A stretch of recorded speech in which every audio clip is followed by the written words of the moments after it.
కేసీఆర్ గడి నిర్మించుకొని ప్రగతి భవన్ అంటే దాని బద్దలు కొట్టి జ్యోతిరావు పూలే భవన్ అని హనుమంతన్న మాట మీద చెప్పినాం. ఇవాళ కూడా మీకు మాట ఇస్తున్నా, హనుమంతన్నకు చేతులు చేసి చెప్పిన దానం నాగేందర్ 1,00,000 మెజార్టీతో మీరు గెలిపించండి. సోనియమ్మ దగ్గరికి పోయి రాహుల్ గాంధీ గారిని ఒప్పించి సోనియమ్మని మెప్పించి దానం నాగేందర్ను కేంద్రంలో మంత్రిని చేసే బాధ్యత నేను తీసుకుంటా.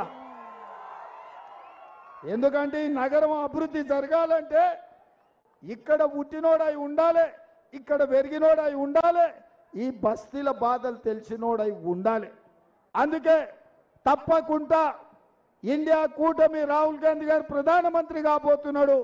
ఆ మంత్రివర్గంలో దానం నాగేందర్ను మంత్రిని చేసే బాధ్యత నేను తీసుకొని ఢిల్లీకి వెళ్ళి హనుమంతన్న నేను పోయి సోనియా గాంధీ గారిని ఒప్పించి మెప్పించి వారిని మంత్రిని చేస్తాం.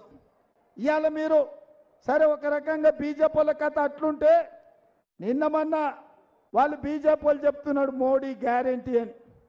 మోడీ గ్యారంటీకి వారంటీ అయిపోయిందిరా నాయన, ఇక వారంటీ లేదు, వారంటీ కథం అయిపోయింది మోడీ గ్యారంటీకి. ఎందుకంటే సంవత్సరానికి 2 కోట్ల ఉద్యోగాలు ఇస్తా అన్నాడు, 10 ఏళ్లలో 20 కోట్ల ఉద్యోగాలు ఇవ్వాలి, కానీ ఒక్క ఉద్యోగం కూడా ఇవ్వలే.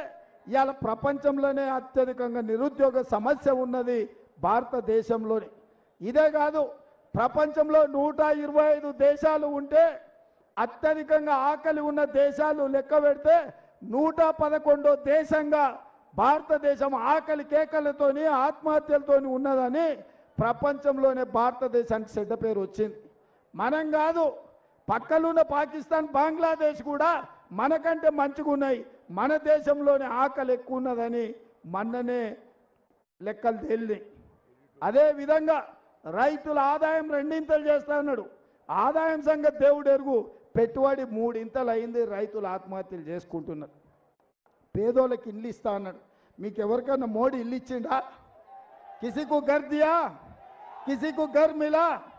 కానీ ఆ రోజు కాంగ్రెస్ ఉన్నప్పుడు రాజీవ్ స్వగృహ మీద పేదవాళ్లకు వేలాది మందికి ఇండ్లు కట్టించి పేదలకు ఇండ్లు లేనోళ్ళకి ఇండ్లు ఇచ్చిన చరిత్ర కాంగ్రెస్ పార్టీది. అందుకే ఇవాళ నరేంద్ర మోడీ మనకి ఇచ్చిందేం లేదు. ఇక టీఆర్ఎస్ వాళ్ళ గురించి మనం మాట్లాడుడే దండుగా, అది సచ్చిన పాము, దాని గురించి లెక్క లేదు. ఇక ఆయన ఏం రాలేదంటున్నాడు కేటీఆర్. ఏంది రాలేదా? ఆర్టీసీలో బస్సు ఆడబిడ్డలకు ఉచితంగా రాలేదా? 500 రూపాయల సిలిండర్ ఇస్తలేమా ఆడబిడ్డలకు? 200 యూనిట్లు పేదోళ్ళకు మేము ఇస్తలేమా? రాజీవ్ ఆరోగ్యశ్రీ 10 లక్షల రూపాయలు పేదోళ్ళకు వైద్యానికి ఇస్తలేమా? ఇందిరమ్మ ఇల్లు 4.5 లక్షలు ఇవ్వలేదా? 3 నెలల 30,000 నిరుద్యోగులకు ఉద్యోగాలు ఇవ్వలేదా? ఇన్నిచ్చినా తండ్రి కొడుకులు కలిసి అబద్ధాలు చెప్తారు. అందుకే కేటీఆర్కి ఒక మాట చెప్తున్నా, అన్నం ఉడికిందా లేదా అంటే ఒక మెతుకు అటు చూస్తే తెలుస్తుంది అంటారు మా పెద్దమ్మలు, అవునా? అందుకే కేటీఆర్కి ఒక సూచన చేస్తున్నా, మా పథకాలు అమలు అవుతున్నాయో లేవో తెలియదంటే మంచిగా చీర కట్టుకొని ఎర్ర బుర్రగా తయారుగా వచ్చి ఆర్టీసీ బస్సు ఎక్కు, నేను టికెట్ పైసలు అడిగితే మా పథకాలు అమలు కానట్టే. ఒకవేళ చిల్లి గవ్వ అడగకుండా నిన్ను సిద్దిపేటలో సిరిసిల్లలో చింతమడకల్లో ఇడిచిపెడితే మా పథకాలు అమలు అయినట్టే. నువ్వు సిద్ధమైతే చీర కట్టుకొని గౌలు కూడా బస్ స్టాండ్కి రా కేటీఆర్, అప్పుడు తెలుస్తుంది. ఎన్ని రోజులు చెప్తారా తండ్రి కొడుకులు కలిసి అబద్ధాలు? ఎంతకాలం మోసం చేస్తారు? మీ మోసాల కాలం చెల్లింది. ఇక మిమ్మల్ని ఎవ్వడు నమ్మేటోళ్ళు లేరు. మీరు చెల్లని రూపాయే, మీరు చెల్లేది లేదు, మీ గురించి ప్రజలు పట్టించుకునేది లేదు. అదేవిధంగా బీజేపీ నేను అడగదలుచుకున్న గాడు ఏలాడుతున్నది ఏందా? ఏమిచ్చింది బీజేపీ? ఏమిచ్చింది? ఆడ పెద్దది ఏలాడుతుంది. కోరంటి హాస్పిటల్ ముందల ఒక పెద్ద గుడ్డ ఏలాడుతుంది. ఏందంటే మోడీ ఇచ్చింది, కిషన్ రెడ్డి తెచ్చింది తెలంగాణకు అంబర్పేటకు గాడిద గుడ్డు. గాడిద గుడ్డు చూసేనా కిషన్ రెడ్డి? అవగాహన తెచ్చుకో. అందుకే మిత్రులారా, బయ్యారం ఉక్కు కర్మాగారం మనం అడిగితే బీజేపీ మనకేమిచ్చింది?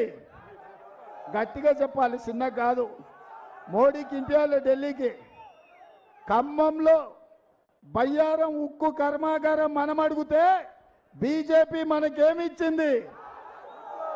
వరంగల్లో రైల్వే కోచ్ ఫ్యాక్టరీ మనం అడిగితే మోడీ ఏం తెచ్చిండు? ఐటీఐఆర్ కారిడార్ మనం అడిగితే మోడీ ఏమిచ్చిండు? మెట్రో రైలు మనం అడిగితే బీజేపీ ఏం తెచ్చింది? అందుకే మిత్రులారా, బీజేపీ ఏమిచ్చిందంటే మీరందరు గాడిద గుడ్డ అనాలి. మోడీ ఏం తెచ్చిందంటే గాడిద గుడ్డ అనాలి. అందరు రెడీనా? అందరు రెడీనా? రెడీనా? రెడీనా? బీజేపీ ఏమిచ్చింది? మోడీ ఏం తెచ్చిండు? బీజేపీ ఏమిచ్చింది?